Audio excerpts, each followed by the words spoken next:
संत रविदास वार्तामध्ये आपले स्वागत आहे.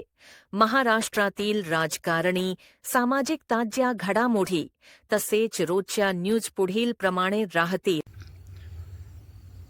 नमस्कार, मी छत्रपती संभाजीनगर तथा पैठण तालुका प्रतिनिधी संत रविदास वार्ता न्यूज जय हरी बांगरे. आपण आलेलो आहोत आज पाटेगाव या गावामध्ये.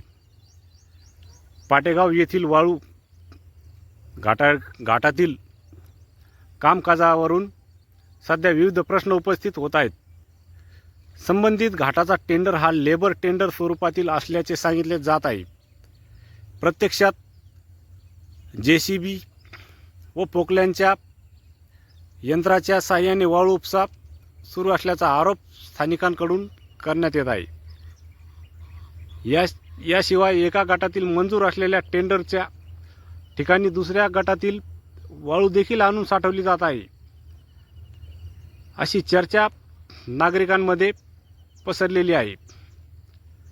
JCBच्या साहाय्याने दुसऱ्या गटातील माल या गटात आणल्या जात असल्याने नियमांचे उल्लंघन होत असल्याचा आरोप नागरिकांनी केला आहे. स्थानिकांच्या मते लेबर टेंडरच्या अटीनुसार मंजुराच्या माध्यमातून काम होणे अपेक्षित असताना प्रत्यक्षात मोठ्या प्रमाणात सामग्रीचा वापर केला जात आहे. त्यामुळे शासनाच्या नियमांचा हरताळ फासला जात असून महसूल विभागाकडे देखरेखवरही प्रश्नचिन्ह निर्माण झालेले आहेत. या प्रकरणी महसूल प्रशासन,